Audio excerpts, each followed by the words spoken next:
Baik, kita sekarang akan berdoa terlebih dahulu untuk firman Tuhan yang akan kita pelajari pada hari ini. Terima kasih Bapa Surgawi, Engkau sangat luar biasa. Kami mengucap syukur mendengar kebenaran firman-Mu, dan kami akan memperhatikan, menerima, dan melakukan dalam hidup kami. Roh Kudus menolong kami untuk bisa mengerti dengan tepat dan benar. Dalam nama Tuhan Yesus Kristus kami berdoa dan kami bersyukur. Haleluya, amin. Oke, kita akan membaca dari Roma pasal 1 ayat yang ke-16. Demikian bunyinya. Sebab aku mempunyai keyakinan yang kokoh dalam Injil, karena Injil adalah kekuatan Allah yang menyelamatkan setiap orang yang percaya, pertama-tama orang Yahudi, tetapi juga orang Yunani. Nah, di sini ada satu pengertian luar biasa dari semua kata yang memang mengandung pengertian yang dahsyat, yaitu Injil adalah kekuatan Allah yang menyelamatkan setiap orang yang percaya. Injil adalah kekuatan Allah. Ini menunjukkan bahwa di dalam Injil itu ada sesuatu yang menjadi kunci dari hidup manusia. Dalam Injil ada kuasa Allah yang bekerja. Dalam Injil itu menjadi kekuatan Allah untuk menyampaikan kasih-Nya kepada makhluk ciptaannya, kepada umat yang percaya kepada Dia. Juga menjadi kekuatan Allah untuk apa? Menyampaikan berkat-Nya, kasih-Nya, rencana yang luar biasa, dan sebagainya. Bahkan dalam Injil ada satu jaminan kepastian, ada jaminan yang pasti yang kita tidak perlu lagi meragukannya. Kita tak perlu lagi bimbang, kita tak perlu lagi bertanya-tanya, apa iya betul kalau Injil itu mengatakan begini akan terjadi seperti itu? No, tapi kita tinggal berkata ya, amin Tuhan, terima kasih Tuhan, ya aku mau lakukan Tuhan, ya aku percaya, ya saya siap untuk menjadi pelaku firman-Mu, ya saya siap untuk hidup di dalam Injil-Mu yang luar biasa. Nah, jadi ketika Injil itu adalah kekuatan Allah, itu sebabnya mari kita sebagai orang-orang yang percaya kepada Dia dan kita telah menjadikan Yesus sebagai Tuhan dan Juru Selamat kita, mari jangan malu. Untuk apa? Untuk berbicara tentang Injil itu kepada siapa? Kepada sesama, kepada orang lain, baik itu saudara seiman maupun orang-orang di sekitar kita yang lain. Jangan malu. Kebanyakan orang Kristen untuk mengaku dirinya Kristen saja malu, apalagi untuk berbicara dalam satu pembicaraan dengan orang lain mengenai firman itu malu. Memberikan nasihat saja yang bersumber dari firman juga rasanya malu. Ada pikiran-pikiran yang terus menggoda. Nanti dikira saya orang yang beragama ekstrim. Saya malu, nanti dia gak suka, nanti dia marah, nanti dia tersinggung. Saya malu sebagai orang Kristen. Orang Kristen kan minoritas dan sebagainya. Saya malu nanti dibilang sok suci, sok agamis dan sebagainya.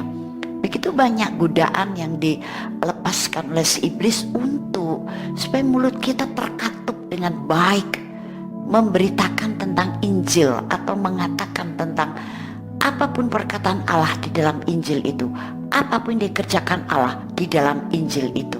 Kita semuanya tidak menyadari. Padahal perintah pertama ketika seseorang percaya bahwa dia sudah ditebus oleh darah Yesus adalah beritakan Injil kepada segala makhluk.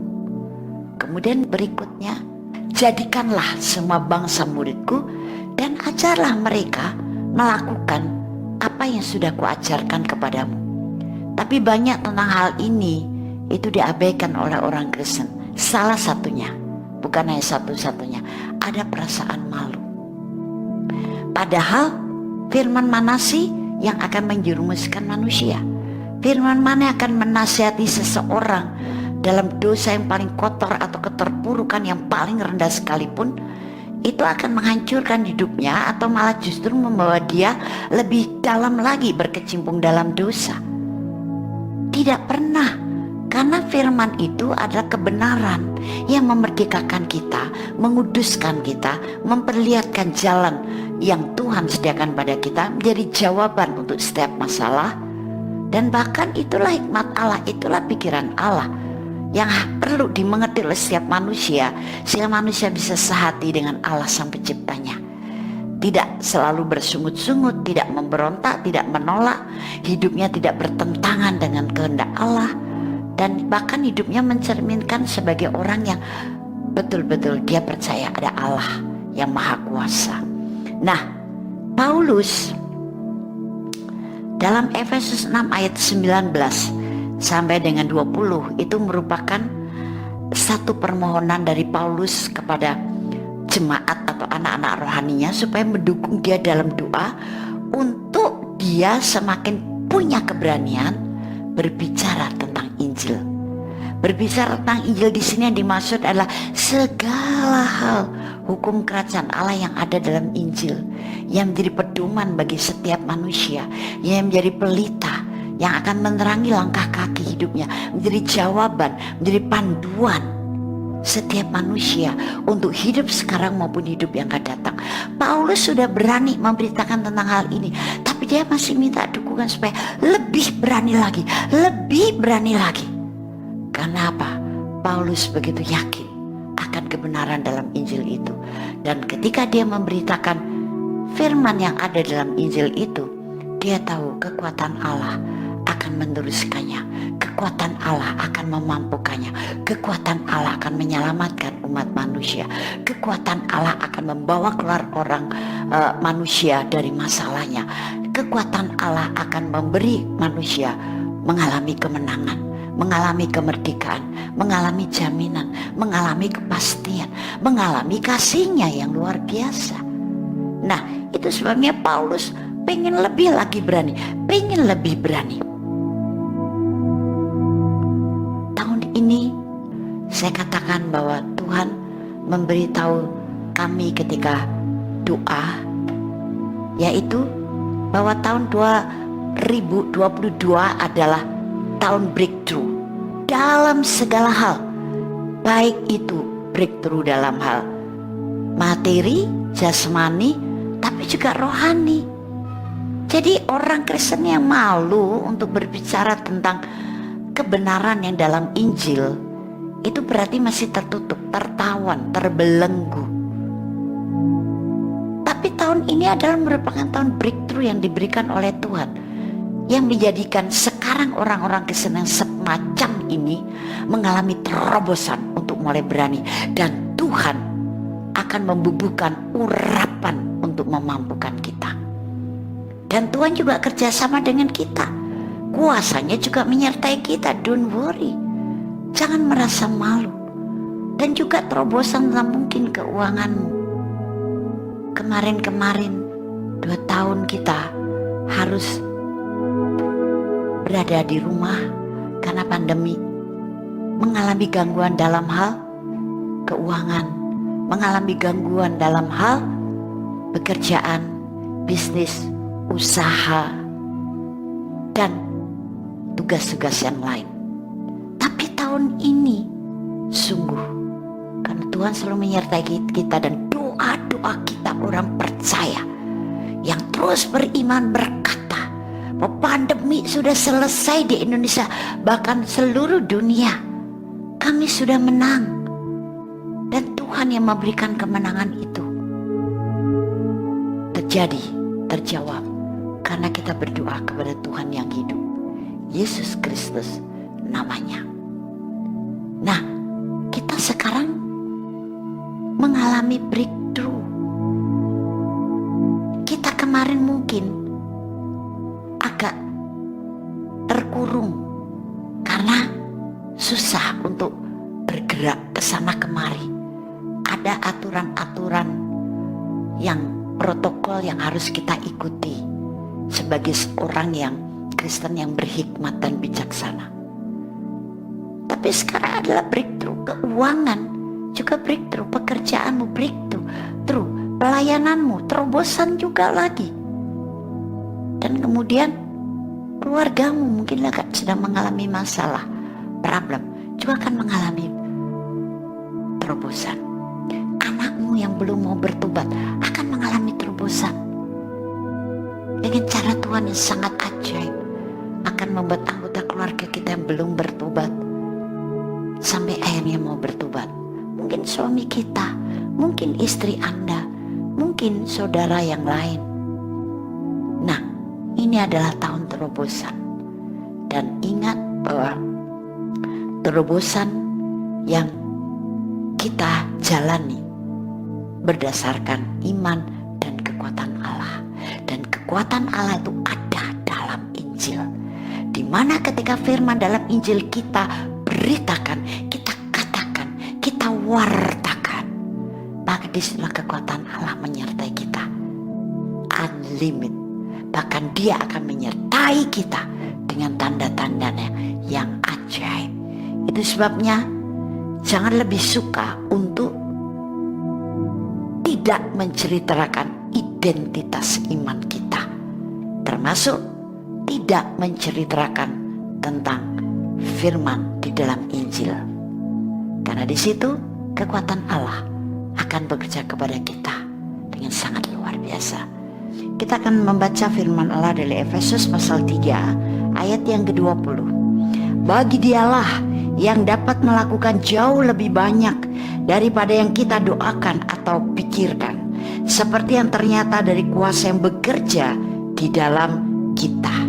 Nah, barangkali ketika kita 2 tahun melewati masa pandemi, sepertinya semua jalan tertutup, sepertinya mau bangkit lagi dari usaha, seperti memulai dari awal, sepertinya sudah mulai malas untuk segiat dahulu, sepertinya segala hal harus kita kerjakan lagi dengan susah payah, atau mungkin masih banyak lagi hal-hal yang terpikir oleh Anda.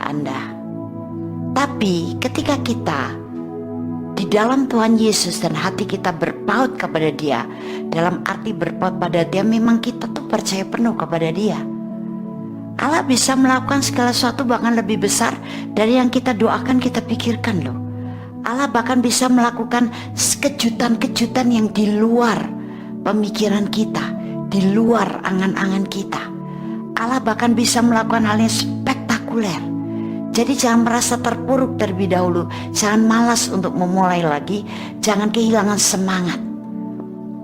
Atau mungkin ketika masa 2 tahun pandemi, kita akhirnya tidak bisa beribadah bersama-sama tatap muka di dalam sebuah gereja lokal. Kita hanya ibadah dengan keluarga, kita hanya ibadah by online, dan itu pun di rumah, karena ketentuan protokol itu seperti itu. Sehingga Anda saat itu menyadari, aduh, ternyata hidup ini bisa menjadi seperti ini. Aduh, aku ternyata butuh Tuhan.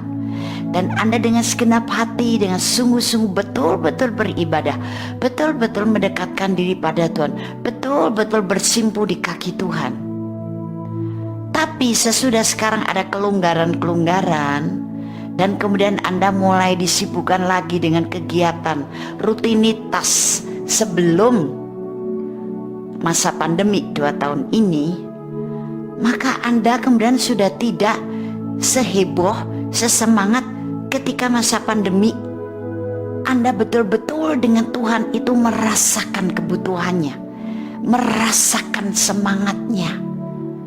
Sekarang sudah agak terlena, bahkan mungkin karena Anda berpikir, ya sekarang kayak pekerjaan, usaha, semua yang saya kerjakan sekarang mulai dari awal lagi. Jadi saya harus memberikan waktu yang lebih banyak. Jadi saya jadi lebih sibuk. Dan kemudian waktu untuk Tuhan akhirnya berkurang. Bahkan mungkin bukan hanya berkurang, menjadi tidak ada lagi. Anda berprinsip, karena ya saya harus mengawali lagi. Bagaimana kalau saya tidak berjuang dengan sungguh-sungguh? Oke, perlu kita mengawali lagi seperti mengawali dari awal, tapi jangan melalaikan waktu-waktu yang nomor satu adalah Tuhan. Masihkah dalam kondisi seperti ini kita masih mengutamakan Tuhan? Atau karena kita sudah sedikit mengalami euforia, sudah boleh keluar negeri, sudah boleh pergi kemana-mana, sudah boleh bekerja lagi dengan lebih longgar, dan kemudian perhatian Anda kepada hal-hal itu, kemudian konsentrasi hati kita juga lebih banyak tertuju kepada itu. Hal-hal rohani yang kita kejar selama ini akhirnya terbengkelai. Nah, kita lupa bahwa ketika kita bergantung pada Tuhan, dari memulai ataupun meneruskannya, pekerjaan atau tanggung jawab apa saja yang dari sebelum pandemi dan sesudah pandemi ini selama 2 tahun, kita membutuhkan Tuhan.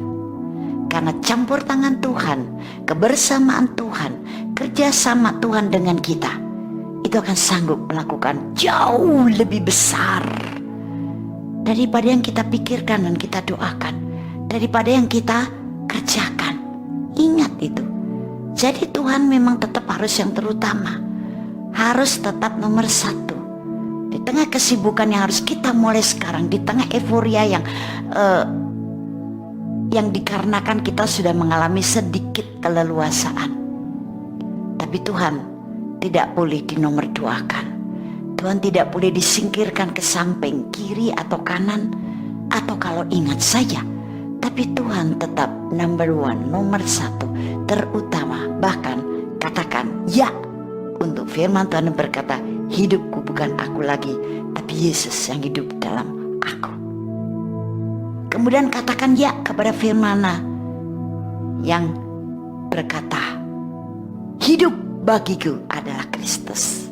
Saya percaya kerjasama Tuhan dengan kita dengan Tuhan, itu akan menghasilkan hal-hal yang sangat luar biasa. Mungkin sampai mengherankan kita. Wow, ternyata walaupun sekarang harus memulai lagi usaha ini, wow, keren, bisa berhasil.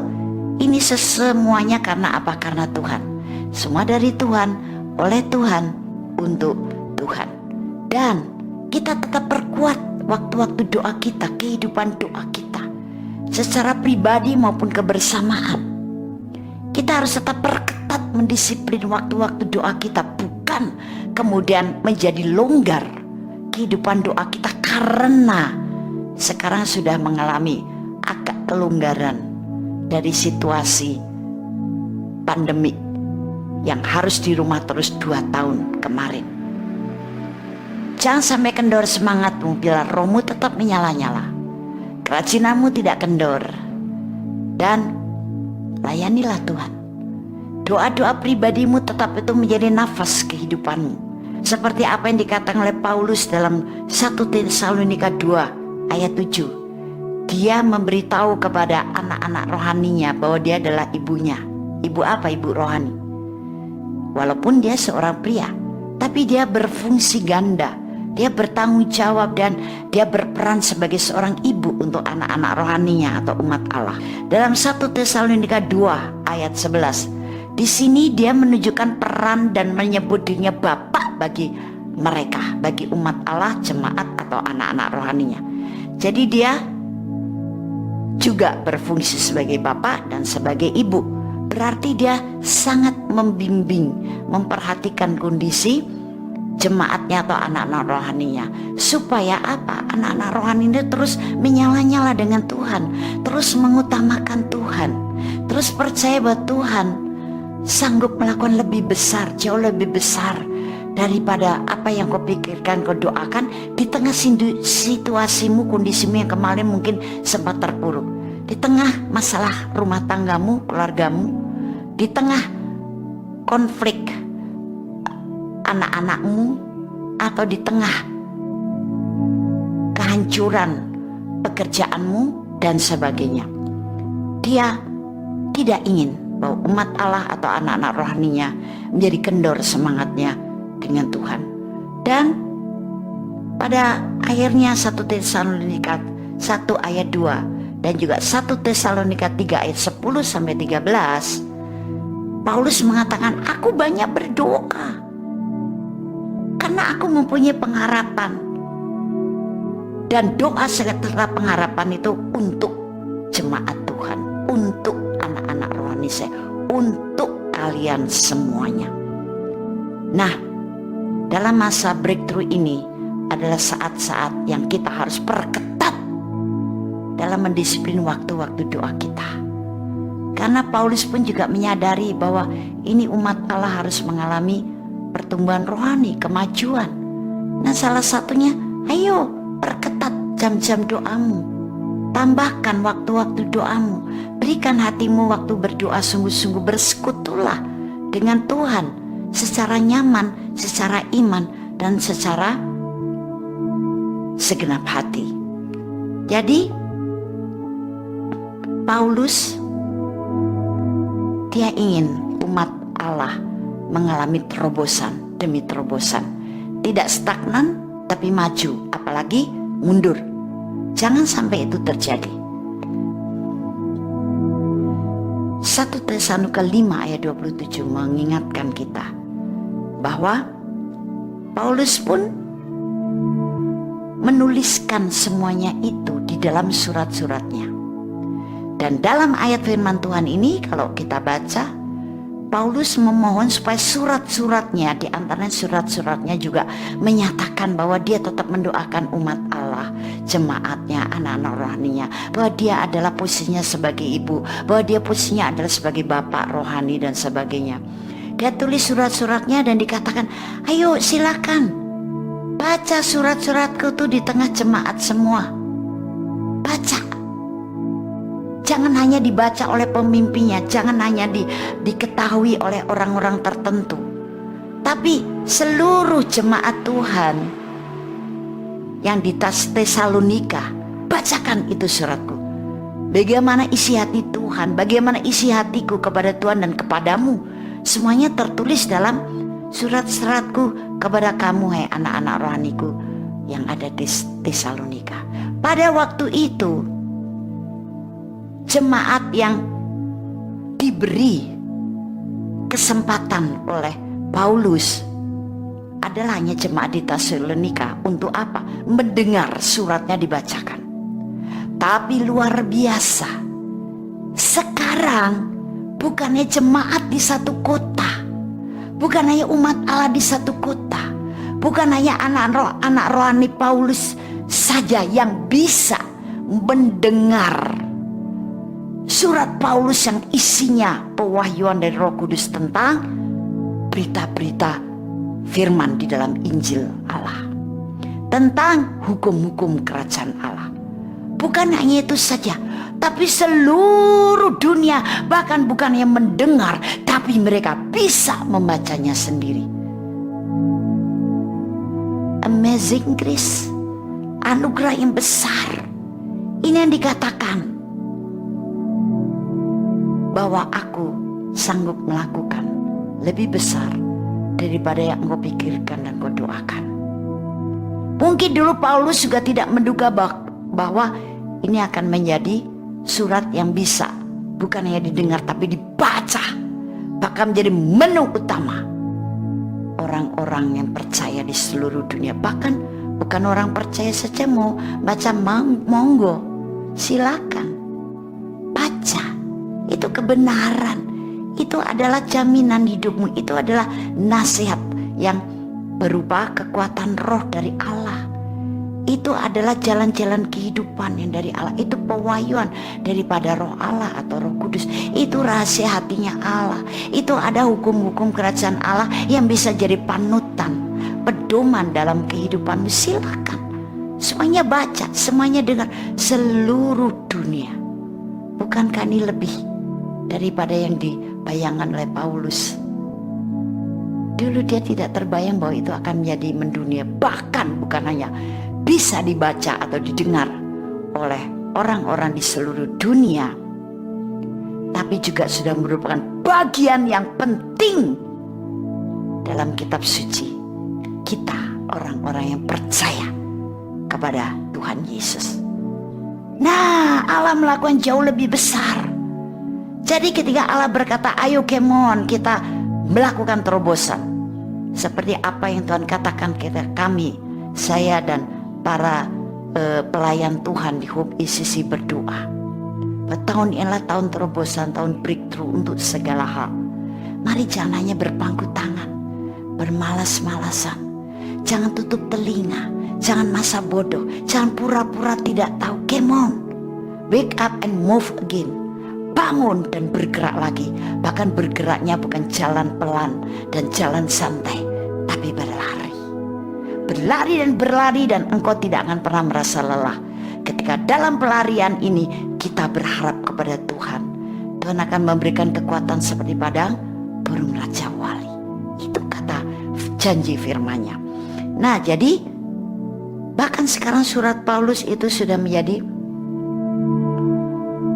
bagian daripada kitab suci orang-orang percaya yang begitu dalam, begitu luas pewahyuannya dan pengertiannya. Itu sebabnya semua tidak menyangka bahwa sekarang seluruh bagian dari Injil itu sudah menjadi milik dunia dan menjadi makanan atau kebenaran yang sangat berharga dan dibutuhkan oleh setiap manusia. Mazmur 139 ayat yang ke-12. Maka kegelapan pun tidak menggelapkan bagimu, dan malam menjadi terang seperti siang. Kegelapan sama seperti terang. Inilah dinyatakan oleh Allah, Sang Pencipta langit dan bumi, bagaimana manusia tidak akan lagi dikuasai oleh kegelapan, tapi berada dalam terangnya yang ajaib. Bahkan dia bisa menjadi terang untuk menerangi dunia. Melalui siapa? Melalui penebusan Tuhan Yesus Kristus. Itu sebabnya sebagai orang Kristen, iman kepada penebusan Yesus jangan pernah bisa digoyahkan oleh apapun. Oleh keadaan, oleh situasi, oleh perkataan orang, pendapat orang, no. Tapi kita harus punya hati yang kuat untuk terus tetap teguh berdiri di dalam kebenaran ini. Karena penebusan Yesus yang kita percaya membuat kita dipindahkan dari kerajaan kegelapan kepada kerajaan Allah yang ajaib. Bahkan kita bukan hanya tinggal di tempat yang terang saja, tapi Yesus Kristus yang menebus kita dan telah ditinggikan oleh Allah Bapa, namanya di atas segala nama, dan semua lidah nanti mengaku Yesus adalah Tuhan. Itulah terang yang sudah datang kepada kita, jadikan kita sekarang jadi terang yang harus bercahaya, terang yang terus bersinar. Karena kehidupan dunia adalah kehidupan dalam kegelapan. Hanya kehidupan dalam terang ketika kita percaya kepada penebusan Yesus Kristus. Dan yang luar biasa, kegelapan itu tidak akan menggelapkan kita lagi. Selama kita tetap tinggal dalam terang itu, tinggal dalam hadirat Allah, tinggal dalam kasih Allah, tinggal dalam iman yang sehat, kegelapan tidak akan pernah bisa menggelapkan kita. Karena yang ada hanya terang, terang dan terang. Bukannya menerangi seluruh hidup kita, seluruh diri kita, tapi juga menerangi sekitar kita, menerangi orang-orang lain di mana kita berada, menerangi tempat-tempat lain di mana kita sedang ada di situ. Karena terang itulah terang yang konsisten, terang yang bercahaya, terang yang bersinar. Bukankah tidak berlebihan bahwa kita menjadi orang-orang yang bersinar di tengah dunia ini? Harusnya seperti itu. Nah, jadi apapun situasi kondisi yang sedang terjadi di dunia, kuasa bahkan kekuatan apapun tidak akan pernah bisa menggelapkan kita. Bahkan kuasa kegelapan bisa kita usir, kita bisa hancurkan di dalam nama Tuhan Yesus. dengan iman dan urapan kuasa Roh Kudus. Karena Tuhan Yesus sudah mengalahkan mereka 2000 tahun yang lalu. Tinggal kita mengklaim kekalahan ini dan menyatakan kemenangan atas penebusan Yesus untuk menjadikan kita more than conqueror, lebih daripada seorang pemenang. Jadi kalau orang Kristen merasa, aduh saya gelap, hidupnya gak ngerti, saya ini pokoknya gak karu-karuan, saya gak ngerti mesti menjalankan apa, saya gak ngerti mesti berjalan kemana, saya gak ngerti mesti memutuskan apa. Itu bukan terang itu yang meninggalkan engkau. Engkau yang menarik diri dari terang itu, membiarkan terang itu ditutupi oleh apa? Kekhawatiran dunia, oleh kuasa-kuasa duniawi yang lain, oleh roh-roh kedaginganmu, perasaan-perasaan dalam jiwamu yang negatif, pikiranmu yang digelapkan oleh keserangan dunia, oleh perkara-perkara dunia. Bahwa terang itu sebenarnya mau tetap bersinar, tapi kita menutupinya dengan hal-hal seperti tadi. Jadi sebetulnya kita permanen hidup di dalam terang itu. Ingat Yohanes 3 ayat 19. Dikatakan bahwa dan inilah hukuman itu, terang telah datang ke dalam dunia, tetapi manusia lebih menyukai kegelapan daripada terang, sebab perbuatan-perbuatan mereka jahat. Jadi kalau kita merasa hidup dalam kegelapan, bukan Tuhan yang gelap atau terangnya menjadi redup, no. Tapi kita yang lebih menyukai kegelapan dengan apa? Tindakan, pikiran, perilaku yang menyimpang atau yang tidak sesuai dengan firman, tidak sesuai dengan tuntunan Roh Kudus, Roh yang ilahi. Perbuatan-perbuatan kita dibilang jahat. Jahat itu apa sih? Belum tentu membunuh, belum tentu mencuri. Tapi kita berbuat yang melanggar firman, itu dibilang jahat. Kita kehilangan kasih yang mula-mula kepada Tuhan, kita jahat. Karena apa? Kita sudah kehilangan kasih yang mula-mula kepada Tuhan. Itu juga jahat. Makanya jangan pernah kehilangan kasihmu yang mula-mula pada Tuhan. Bahkan kasih yang mula-mula kepada Tuhan yang pernah engkau alami tahun berapapun, harus engkau pupuk terus. Semakin lama kasihmu kepada Tuhan semakin dalam, semakin dalam, semakin tinggi, semakin luas dan semakin luas, semakin membuat kita mengenal Dia dengan luar biasa. Kalau kasihnya jelas, kasihnya dalam, kasihnya tinggi, kasihnya luas, kasihnya tidak terukur untuk kita semuanya. Tinggal kita sekarang. Kalau kita mengasihi Tuhan dan kita percaya kepadanya, tetaplah tinggal di dalam terang itu. Karena terang itu sudah datang pada Anda dan saya. Mari kita katakan ya untuk apa yang dikatakan firman ini. Ya, Lukas 3 ayat yang kelima. Demikian bunyinya.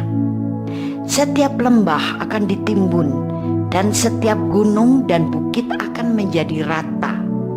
Yang berliku-liku akan diluruskan, yang berlekuk-lekuk akan diratakan.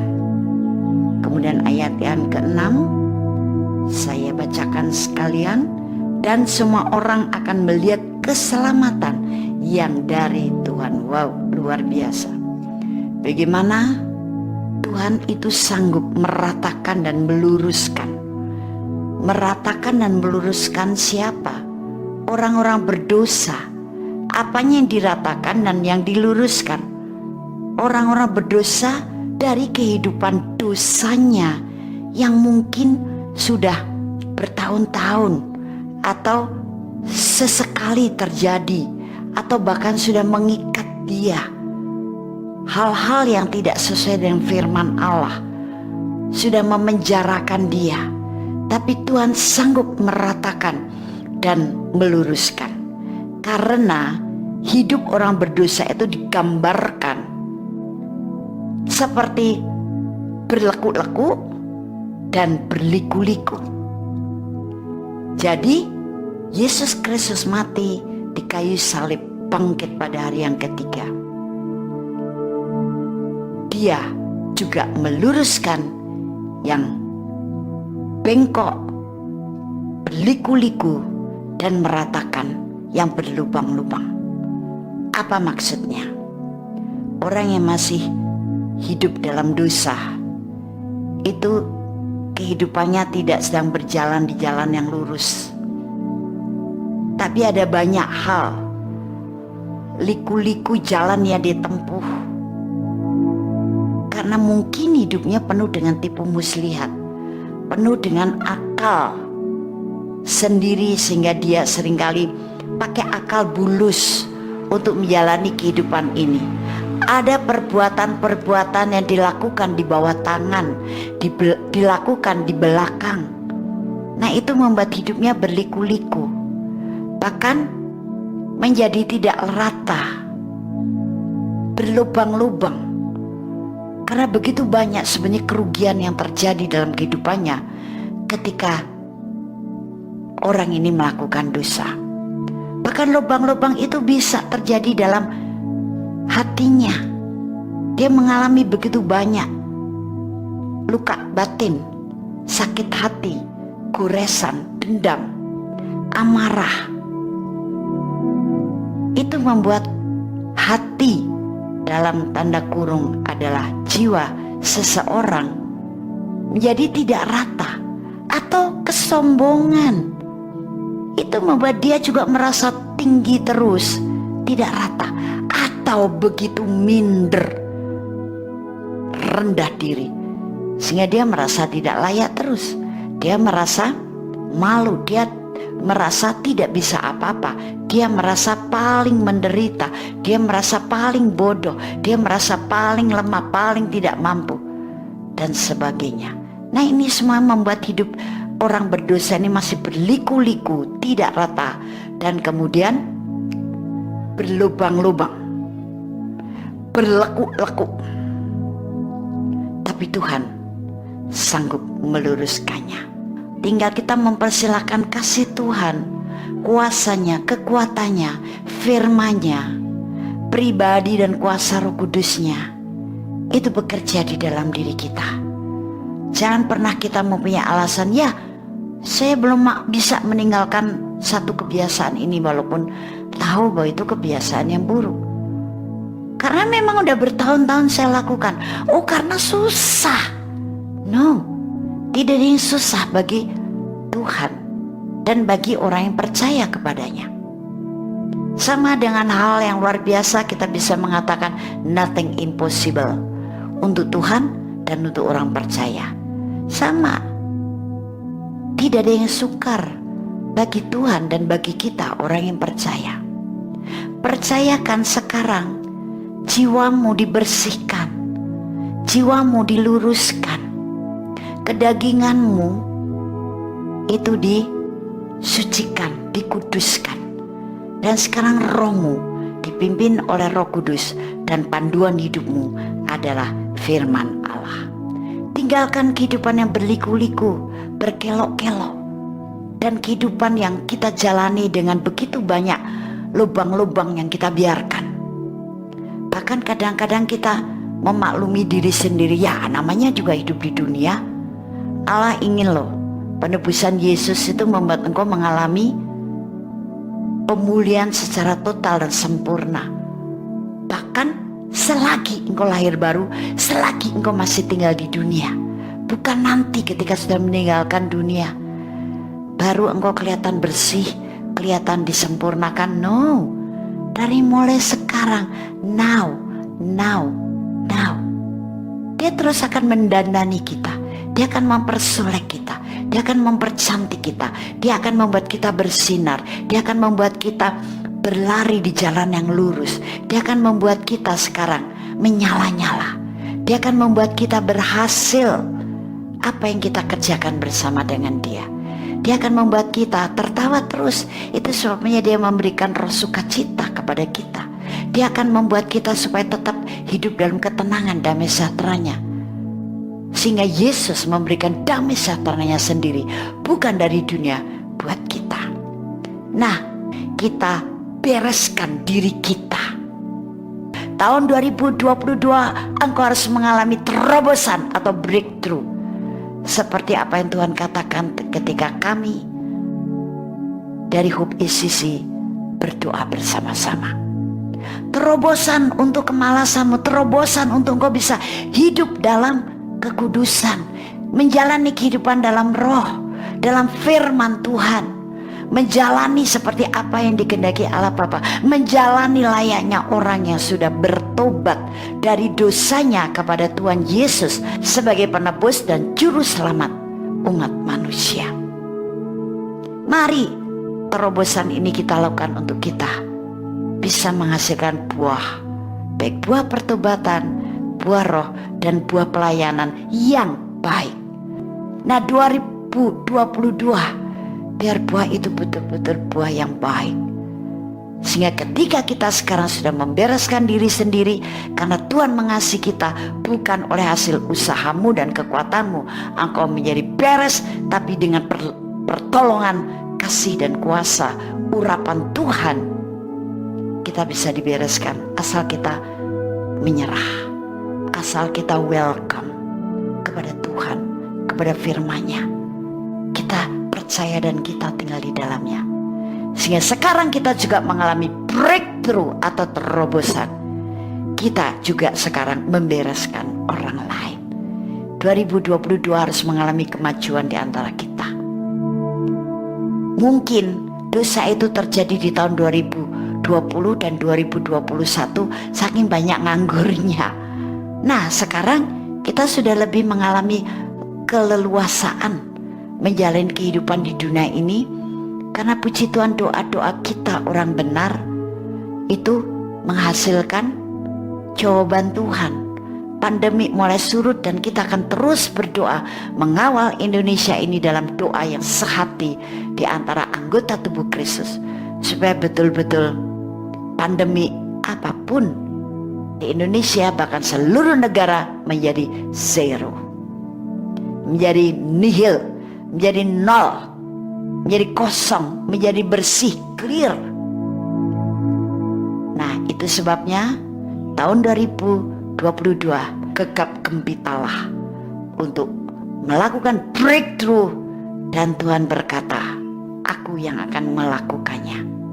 Bukan oleh kuat dan gagahmu, bagianmu adalah berkata dengan hati yang tulus, ya, untuk setiap firman-Mu, perintah-Mu, dan kehendak-Mu kepada saya. Maka kita selain menjadi anak-anak Allah yang clear dan bersinar, kita juga menjadikan banyak orang lain menjadi bersih, kudus, dan bersinar. Dunia ini makin diterangi oleh orang-orang yang bersinar, dan saya percaya kemuliaan Tuhan itu akan terjadi atas bumi ini. Katakan ya untuk setiap perkataan Allah Bapa Surgawi di dalam nama Tuhan Yesus Kristus. Haleluya, amin.